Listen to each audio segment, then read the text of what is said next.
Okay बेटा, उम्मीद है चैप्टर के वर्ड मीनिंग्स आपने रीड कर लिए होंगे। अब हम चैप्टर का हिंदी अनुवाद स्टार्ट करेंगे। आप 5 नंबर पाठ पंडिता रमाबाई ओपन कीजिए। ठीक है, पेज नंबर आई थिंक 25 है। Page number 25। ये है पंडिता रमाबाई। ठीक है, पंडिता रमाबाई जो थी उनका स्त्री शिक्षा में बहुत बड़ा योगदान था। अगर बेटा मैं आपको 18वीं शताब्दी की दशा बताऊं तो उस समय स्त्री शिक्षा न के बराबर थी।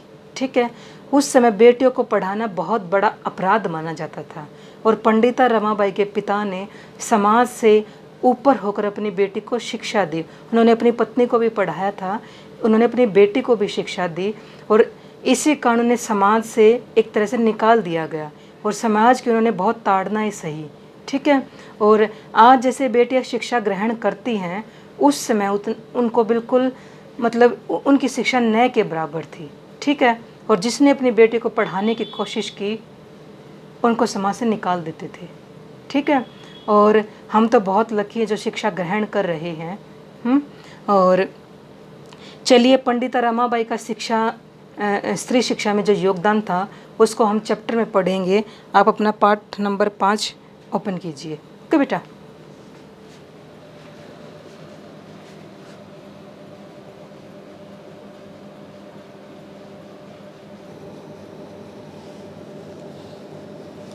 चलिए बेटा शुरू करते हैं। स्त्री शिक्षा अक्षेत्रे अग्रगण्या पंडिता रमाबाई 1858 तमे ख्रीष्टाब्दे जन्म अलभत। ठीक है, स्त्री शिक्षा अक्षेत्रे यानी स्त्री शिक्षा के अक्षेत्र में अग्रगण्या सबसे आगे रहने वाली या सबसे अग्रणी पंडिता रमाबाई का जन्म 1858 ईस्वी में हुआ था। या स्त्री शिक्षा में सबसे आगे रहने वाली पंडिता रमाबाई ने 1858 में जन्म लिया। तस्याः पिता अनंत शास्त्री डोंगरे, माता च लक्ष्मीबाई आस्ताम।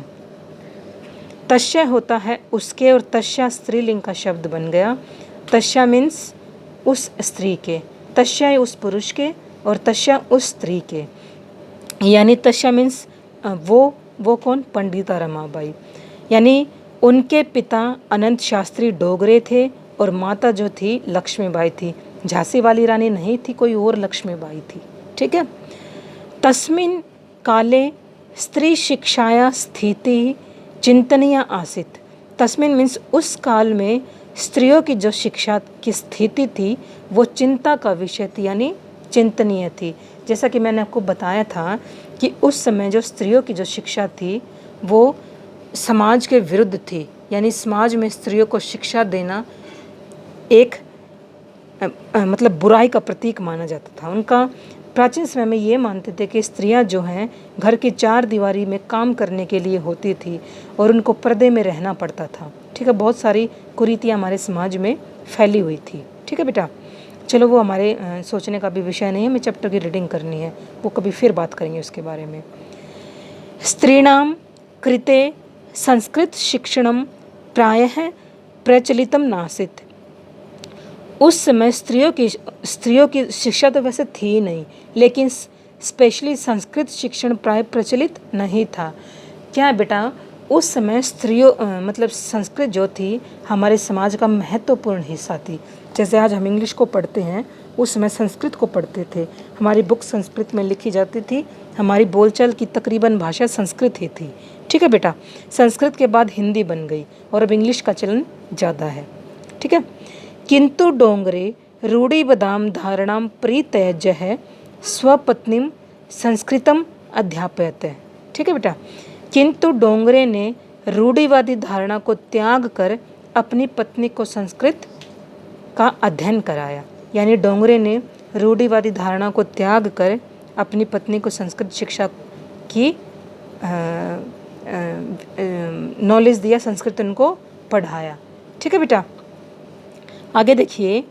एतद अर्थम सह समाज से प्रतारणाम अपि असहत। ये वाला वर्ड भी अपने वर्ड मीनिंग्स में पढ़ा था और ये वाला वर्ड भी पढ़ा था। ठीक है, एतद अर्थम इसीलिए, यानी अपनी पत्नी को शिक्षा देने के कारण। सह मीन्स वह समाज की प्रताड़नाएं भी उन्होंने सही। ठीक है, अपनी पत्नी को उन्होंने संस्कृत की शिक्षा दी। ठीक है, समाज उनके खिलाफ हो गया, समाज में पढ़ाई का प्रचलन नहीं था, तो समाज उनके खिलाफ खड़ा हो गया, उनको समाज से निकाल दिया गया। ठीक है, अनंतरम रमा अपि स्वमातुः संस्कृत शिक्षां प्राप्तवती। उसके बाद रमाबाई ने अपनी माता से, स्वमातु मीन्स अपनी माता से संस्कृत की शिक्षा प्राप्त की।